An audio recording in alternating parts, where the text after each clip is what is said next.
शराब नीति घोटाला मामले में राउज एवेन्यू कोर्ट के एक फैसले के बाद आम आदमी पार्टी और बीजेपी एक बार फिर से आमने सामने है।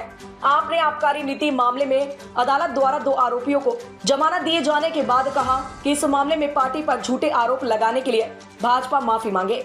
दूसरी तरफ बीजेपी ने आम आदमी पार्टी आप के वरिष्ठ नेताओं पर दिल्ली आबकारी नीति मामले में जमानत से संबंधित अदालत के एक आदेश को तोड़ मड़ोड़ कर और भ्रामक तरीके से पेश करने का आरोप लगाया। भाजपा नेताओं ने कहा कि इसके लिए आप नेताओं पर अदालत की अवमानना का मामला दर्ज किया जाना चाहिए। दिल्ली सरकार की मंत्री आतिशी ने दावा किया कि राउज एवेन्यू कोर्ट ने इस केस के आरोपी राजेश जोशी और गौतम मल्होत्रा को जमानत देते हुए जो ऑर्डर जारी किया है उससे यह बात सामने आई है कि ईडी के पास इस मामले में कोई सबूत नहीं है।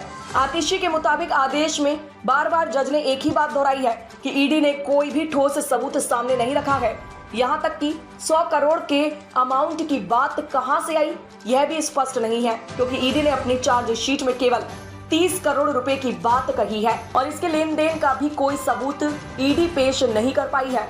उन्होंने दावा किया कि पर्चियों के माध्यम से 30 करोड़ रुपए के लेन देन का आरोप भी कोर्ट में साबित नहीं हो पाया। इस रकम के गोवा चुनाव में इस्तेमाल करने का जो आरोप था उसे लेकर ईडी ने कोर्ट में कहा है कि आपने गोवा के चुनाव में केवल 19 लाख रुपए कैश में खर्च किए। वहीं केंद्रीय मंत्री मीनाक्षी लेखी ने पलटवार करते हुए आरोप लगाया है कि आप नेता अदालत के जमानत आदेश को मामले में फैसला बताकर झूठ फैला रहे हैं और लोगों को गुमराह कर रहे हैं। सांसद लेखी ने कहा कि जमानत आदेश आरोप मुक्त करने या बरी करने का आदेश नहीं है।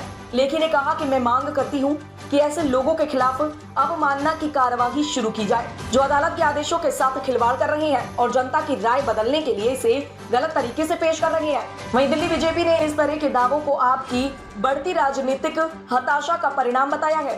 बीजेपी ने आतिशी को कहा कि हिम्मत है तो कहिए कि कोर्ट ने मनीष सिसोदिया के बारे में क्या टिप्पणी किया है। वहीं अरविंद केजरीवाल ने ट्वीट करके कहा कि पूरा शराब घोटाला झूठा है। हम शुरू से कह रहे थे, अब तो अदालतें भी कहने लगी है। आप जैसी ईमानदार पार्टी को बदनाम करने के लिए बीजेपी का यह हताशा भरा कदम है। दरअसल दिल्ली की राउज एवेन्यू कोर्ट ने कथित आबकारी घोटाले से जुड़े मनी लॉन्ड्रिंग मामले में शनिवार को 2 आरोपियों को जमानत दी थी। कोर्ट ने यह कहा था कि उनके खिलाफ मामले को प्रथम दृष्टया वास्तविक मानने के लिए सबूत पर्याप्त नहीं है। स्पेशल जज M.K. नागपाल ने राजेश जोशी और गौतम मल्होत्रा को 2-2 लाख रुपए के निजी मुचलके और इतनी ही जमानत राशि पर राहत प्रदान की थी।